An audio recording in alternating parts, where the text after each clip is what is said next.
Hi అండి, నమస్తే. నేను మీ Radhika. Welcome back to Radhika's kitchen and ideas. ఈరోజు మన ఛానల్లో జొన్న అంబలి ఇంట్లోనే ఈజీగా అండ్ టేస్టీగా పర్ఫెక్ట్గా ఎలా చేయాలి, ఎలా చేస్తే ఇది పర్ఫెక్ట్గా వస్తుంది, రుచిగా ఉంటుంది, ఆ ప్రాసెస్ అంతా తెలుసుకుందాం. ఎండాకాలం వచ్చేసింది కదా ఫ్రెండ్స్, ఇది చాలా మంచిది మన ఒంటికి. ముందుగా ఒక బౌల్ తీసుకోండి. అందులో 2 స్పూన్ల జొన్న పిండి వేసుకోవాలి. నేను ఇద్దరికి ప్రిపేర్ చేసుకుంటున్నాను కాబట్టి నేను 2 స్పూన్లు తీసుకుంటున్నాను. అలాగే ఇందులో ఒక గ్లాస్ వాటర్ వేసుకోవాలి. ఈ వాటర్ గోరువెచ్చని వాటర్ అన్నమాట. మరి వెచ్చని వాటర్ వేయకుండా నార్మల్ వాటర్ వేసామనుకోండి ఇది పులవదు. అందుకనే నేను గోరువెచ్చని వాటర్ వేసుకొని ఎక్కడ ఉండలు లేకుండా కలుపుకోవాలి.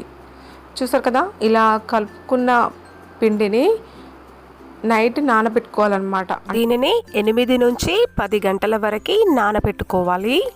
ఇది పులుస్తుందంట ఈ విధంగా చేస్తే. మన అమ్మమ్మల కాలంలో ఇలానే చేసేవాళ్ళండి. మన అమ్మ వాళ్ళు కూడా ఇలానే చేస్తారు. 3 లేదా 5 సార్లు ఈ విధంగా చేసుకొని మూత పెట్టుకొని నైట్ అంతా నానబెట్టండి.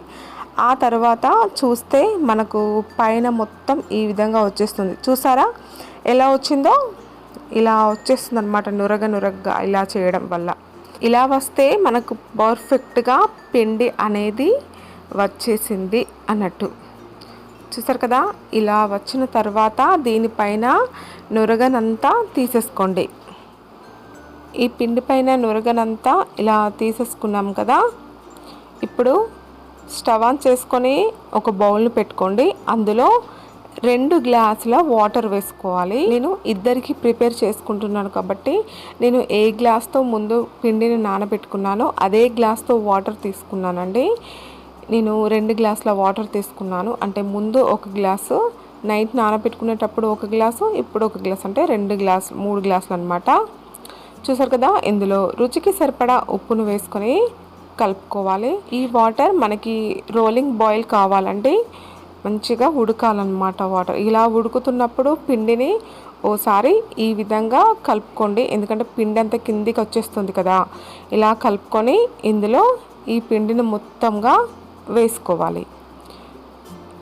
ఫ్రెండ్స్, ఇది మంటని పెద్దగా పెట్టుకొని చేయాలి, హై ఫ్లేమ్లో మంటను పెట్టుకొని.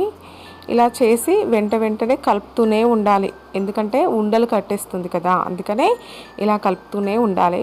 దీనిని ఒక 5 నిమిషాల పాటు ఉడికించుకోవాలి. ఇలా మంచిగా ఉడకాలన్నమాట. ఇందులో ఈ పిండి మొత్తం ఉడకాలి. చూస్తున్నారు కదా, ఇది ఎండాకాలం మనకు మంచి చలవను, మన ఒంట్లో ఉన్న వేడిమి అనేది తీసేస్తుంది. మళ్ళీ ఇంట్లోనే మనం దీనిని ఈజీగా ప్రిపేర్ చేసేసుకోవచ్చు. ఇందులో ఏమంత పెద్ద పనేమీ లేదు ఫ్రెండ్స్. ఇది కొంచెం చిక్కబడేంత వరకు ఉడికించుకుందాం. ఈ అంబలి ఎండాకాలంలో తీసుకోవడం వల్ల ఒంటికి చలవ చేస్తుంది, హెల్త్కి చాలా మంచిది. ఈ అంబలి వల్ల చాలా బెనిఫిట్స్ ఉన్నాయి ఫ్రెండ్స్. ఒక 5 నిమిషాల పాటు ఉడికించుకుంటే సరిపోతుందండి. ఇది ఎక్కువ చిక్కబడద్దు, ఎక్కువ చిక్కబడితే ఇది అంత టేస్టీగా ఉండదు. ఇలా వచ్చిన తర్వాత స్టవ్ ఆఫ్ చేసుకొని దీనిని కొంచెం చల్లారనివ్వాలి. ఇలా కొంచెం చల్లారిన తర్వాత ఫ్రెండ్స్, చూసారు కదా, ఈ వీడియో మీకు నచ్చితే ఒక లైక్ చేయండి, మీ ఫ్రెండ్స్కి కూడా షేర్ చేయండి. ఇలాంటి మరెన్నో వీడియోస్ పొందడానికి నా ఛానల్ని సబ్స్క్రైబ్ చేసుకోవడం మాత్రం అస్సలు మర్చిపోకండి. Thank you for watching. Support my channel. Bye.